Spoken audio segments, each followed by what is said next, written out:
The another pivotal moment is got the opportunity to publish this AI book, right? I can say that basically the passion, curiosity for learning, continuous learning is the main. There are a lot of tools available, so they need not to do a lot of coding actually. They can. Welcome to the another episode of the Data Talk with Doers. I'm your host Neema, and today we have a truly inspiring guest with us. Is none other than Vijaya K, a powerhouse in the field of data and AI. He's been leading groundbreaking projects in the forefront of the technology, but that's not all. Is also been the author of the highly acclaimed book called The Data Labeling in Machine Learning with Python.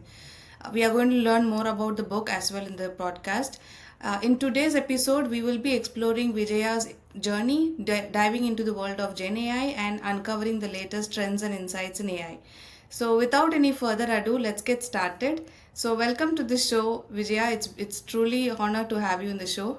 Yeah, thanks Neema for having me. Yeah, I'm excited to talk in this show. Yeah. Great. So, could you start giving a little bit of your introduction and a background for the viewers? Sure. Yeah, I started my IT journey during dot-com boom in 1998, and I got an opportunity to work with Tata Consulting Company, and I was sent for on-site assignment to the Switzerland. There, I was working on the Java platform. Initially, I started with Java. Then eventually, I got an opportunity to work in various countries from TCS on various projects. I was working on Mexico, Bahrain, and Middle East, other countries, and also in Canada for some time. There, I was working on different platforms with different customers, so I got exposure to various architectures in various use cases, basically.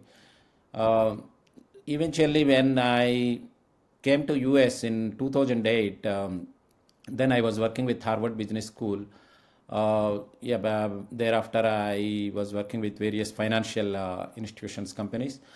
My main thing is I was focusing on the current project. Apart from that, I was also curious to learn various systems, upstream systems, downstream systems, to understand the business users. So I got the breadth of the technologies while working on various engagements. So that helped me to get exposure to various system architecture, right, in different systems. That helped me. That is one thing. And apart from that, I got opportunity to work in various data engineering projects. Right, in the data engineering projects, at the same time I was working with data science team. Then I understand the real life use cases in the data science. At the same time, later I was leading a data science project. So then from there, move to this data and AI space. Basically, curiosity is the main thing, and utilizing the opportunities to learn from other teams, that also helped me, I can say. Great, great.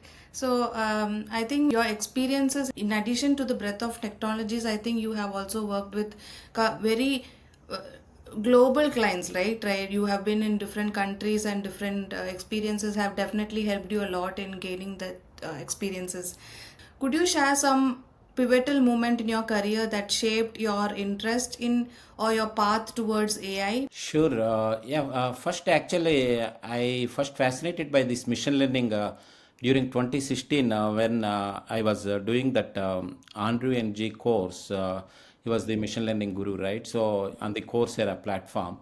Then I was more interested to go in depth related to that various machine learning algorithms.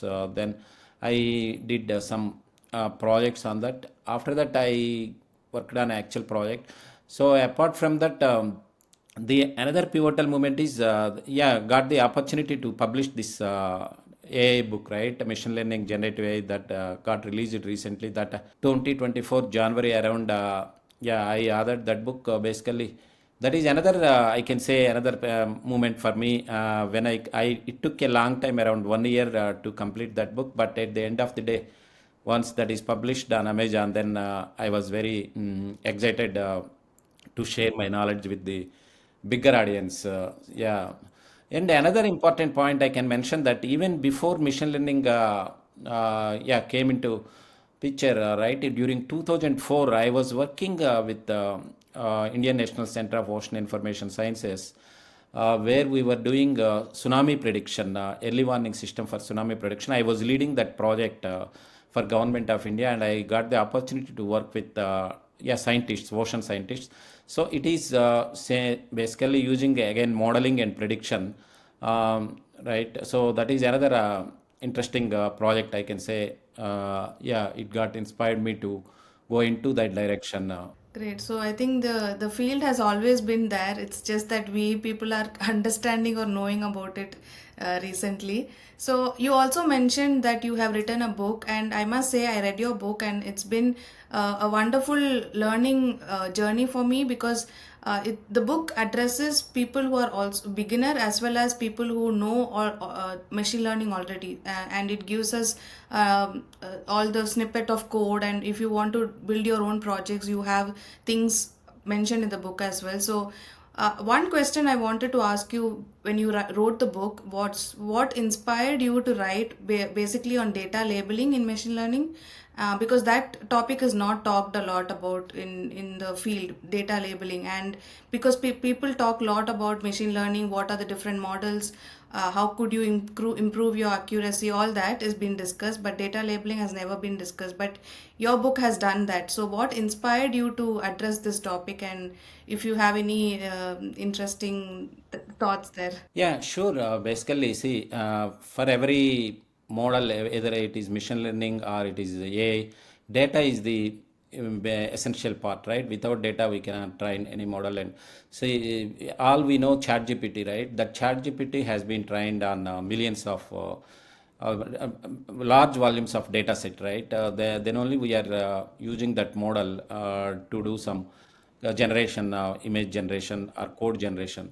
So since there is lot of scarcity of the data, labeled data especially, right? I see we have data that is coming from social media or from any other web, right? But there is a scarcity of labeled data. Without labeled data, we cannot train the model. We cannot do the any machine learning or AI modeling, right? So that is where I thought data labeling is very essential so that even for fine tuning the generative AI models, we can leverage the data that will help to implement various use cases. So that is the one of the motivation point for me to take this book and yeah, to publish this book. Great, great. So, yeah, that is definitely what you said is right, because one, if your data is not good, then there's no point in building a model on top of it and look into what are the insights. So that gives the gesture of what you're saying. So, uh, now when we come into the data and AI field, a lot of people are coming and asking for tips to start a career in the field. So someone who have already been in the field and accomplished a lot of many things, what would you advise for a person who's looking to start a career in AI, and what skills do you consider are essential for that? Yeah, I can say that basically the passion, curiosity for learning, continuous learning is the main bottom line. If they have curiosity and passion to learn into AI, and if they are able to spend at least daily sometime 1 hour, right, definitely they can achieve it. I think the essential skills, especially basics in Python and SQL, right? Those are the two skills. Apart from that, if they have some analytical ability, right? That is good enough to start as a beginner. So because nowadays most of the AI project, either it is generative AI, right? All are based on the Python libraries. If we see, LangChain is one of the commonly used framework, right? So it is using again a Python-based frameworks libraries, right? So if those basic skills and interest, right, that will help people to drive into the yeah, this AI space, AI journey. Great, great. Yeah, I think that helps us a lot in understanding what's required. So another aspect I would also want you to answer is, Many of the audiences are coming from non-tech background as well as from very traditional background. People who are already working in Java or Linux are still there. So, how would you suggest them to transition into data and AI? Like, is there any specific set of steps that would help them to transition successfully? Yeah, sure. Basically, if they have some background either in Java or ETL background, right, it is easy for them to migrate to learn Python, right, or any other AI tools. It is all, I can say that most of the generative AI now it is based on tools or new Python libraries, frameworks, right? So they can easily learn that Python frameworks, and they can also adapt various tools, cloud-based tools, right? In Azure, there are a lot of tools available, so they need not to do a lot of coding actually. They can subscribe either some subscription, free subscription. They can start with that, and they can use Azure Open Studio, Azure Microsoft Copilot, and Microsoft Copilot Studio. There are various number of tools. They are all low code, no code tools also available. So they can start with that. Once they know these basic concepts, right, they can able to code in themselves using Python. So I can summarize basically, yeah, again, if they have interest and passion, see, and programming background, it is very easy for them to transition into this generative AI to understand various tools and yeah, technologies. Now, another question when you're talking about there are a lot of other tools, right? Like no code, low code tools. So when you are working in an AI project and also you have talked about data labeling. So how important it is again to have a strong foundation in data labeling and how that plays around with AI projects? Yeah, as you mentioned earlier, right? Yeah, if we provide good data, we will be getting good results because again, generative AI means here we need to provide prompt input, and we need to get quality or desired output, right? So, based on the to get the quality results, right? Sometimes we may need to fine tune the model, right? And we also need to ground the model, right? So that means we need to have quality data, right? If we are working for a specific industry, specific use case, we may need to ingest that specific domain specific data to get more accurate results. So we need some examples, right? In case of the generative AI, few shot sampling is one technique. So we need to provide some labeled data, that right, some as a good quality data. Then the model can able to customize the results and provide more accurate results. So that is where this data labeling comes into picture to get the more quality data, especially fine tuning in generative AI models, right? It will be helpful in that area. What tools and platforms do you recommend for people who are looking to experiment with AI projects or machine learning? Do you suggest any tools? Sure, definitely. Nowadays in market, right, there are a lot of open source models and open source tools are available, right? So they can start with some code editor like VS Code, Visual Studio Code, or any Python, Jupyter Notebook, right? And they can use any open source models like Llama 2, right? And they can just experiment with simply calling that API and doing some summarization. They can take any big document, and they can start with simple use case by creating a prompt and summarization. And apart from that, before doing that, I suggest they can try to go through the concepts, basics of this generative AI, right? There are some basic terminology, right? Especially this prompt tuning, tuning, grounding, and other tools, right? Tokenization or transformer architecture. So they can go through those basic concepts. Once they understand those basic concepts, right, it is easy for them to start those tools with those tools to do some basic generative AI use cases. Okay, okay. Yeah, that sounds like a great advice, and I think having this strong foundation helps much better in using those tools too.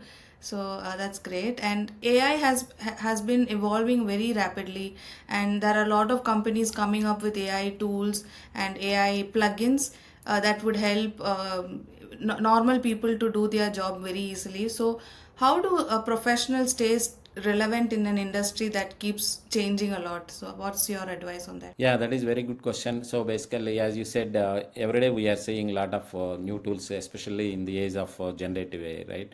So I think what I suggest is they can go through that specific provider documentation where they have say, their own websites or documentation, right? For example, Microsoft Learn documentation provides various inputs based on that latest tools or models, right? So similarly we can go to that llama 2 documentation to understand more. So we can go to that specific formal documentation to understand the latest changes or developments. At the same time we can refer up to date any journals or newsletters, right? So that we will keep updated. Yeah, I totally agree on that. And a final question on the career is that you said we need passion, curiosity, all is very important. That is true. And along with that, when you create these projects, let's say I don't have a background in AI at all, but still I am creating some hands-on projects. Are companies still looking those as a hands-on experience? Because people do expect corporate experience, right? In where you are part of an AI team. How can we sell ourselves saying that I have experience in AI? Is that, do you have any recommendations in such scenarios? Yeah, very good question. That definitely, I definitely see some initial challenges in that. So once we have that experience, either our own passion project, then we will be able to confidently attend the interview. That is, knowledge is our hands-on experience in project is important. Then once we have that experience, right, we can try to if for example if we are working on some different java or any other space, right, we will try to apply that use case in the same project wherever applicable.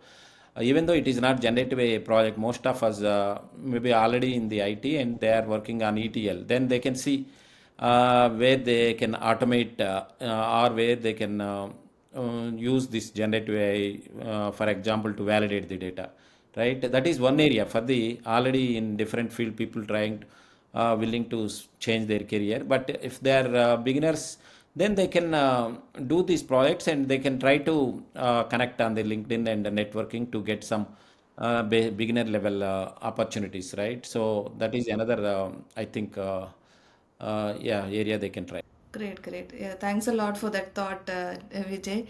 And could you list out some misconception of AI as you have already been in the industry for quite a long? Did you find that after being in the industry, did you see this is what not been shown to the whole community, or is there any misconceptions that you would like to share? Sure. Basically, I think one of the misconception is some people, especially non-technical people, they think that this generative AI can do solve any business problem or it is a solution for everything. But that is not true. That is one thing I come across. Basically, again, generative AI or AI, it is whatever result or response it is giving, maybe not always accurate or 100% accurate, and sometimes, most of the times, human in the loop required, human validation is required to verify that, to make sure that that is providing accurate results. That is, I think, one of the misconception I come across. Yeah. Okay, okay, that's very interesting to know. So, the final thoughts about what excite you most about the future of AI and how do you see the field heading for the next decade? Yeah, sure. It is very exciting days, right? Now, this is still in the exploring phase. This generative AI, people are exploring different use cases. Pilots are doing proof of concepts to see how we can leverage AI in multiple use cases. But what I can see is going forward, that will become most of the time part of our daily life, like a family member from the day we woke up, right? So we can just order AI to get coffee, right? Humanoid or kind of robot. Similarly, till each and every activity, right? It will be part of our daily life. And the more interesting is artificial general intelligence. That means it is going to be, people are researching and more in industry exploring whether it can understand our feelings, right? Yeah, if we are happy or if we are angry, those kind of feelings. There are some research is going on, and similarly, self-reflection. There is research going on. It can learn itself, AI, and correct and give the proper response. So I think there are more exciting days coming, and in everywhere automation, we can see every field. Yeah, drastic automation. Oh, nice. That's. I think there's some lot exciting things coming then, in terms of AI. And next section is the rapid fire round. And for this season, we have this round to ask our guests on a quick one-on-one thing. So the first question I would ask on in terms of rapid fire is, do you have any favorite AI tool or platform that you generally go for any projects? Okay, I Copilot. Okay, go for it. Okay. Yeah. And one book that every AI enthusiast should read besides your book. Yeah, reprogramming the American dream. That is one of the book I come across from rural America to Silicon Valley. Yeah, that is interesting book. May AI serve us all, right? That is written by Kevin Scott, one of the main other. Okay, so I'll definitely check that out, and I think viewers will definitely check that too. And one biggest myth about AI, I know that you have been addressed that already, but do you have an word on that? AI will take away all the human jobs. I think that is not correct. Yeah. Okay, so yeah, that's a big of a surety there for us. And your go-to programming knowledge or language for AI development. Python. Okay, and the final question is future of AI in one word, what would you say? Yeah, it is assistant. I can say AI is assistant for every field, like HR assistant. Yeah, AI assistant. Yeah. Okay, okay, nice. So that's all we have. Would you like to share any advices to the young generation or anybody who's willing to learn and move to the data and AI industry? Yeah, what I can say is just keep learning and keep your curiosity so into the AI so that you will, yeah, definitely get where you want to be, and always dream big and don't be afraid, right? To dream big. Yeah. That's a nice advice. I'm sure all are more energetic or energized by your words. And thank you so much for being in the show. And it's been a truly an honor to have you here. And also, you're my first guest who have also been an author. So that's an incredible milestone for this show as well. So thank you so much. Yeah, thanks. I recommend everyone to read my book, that data labeling with generative AI and machine learning. So Thank you. Thanks a lot.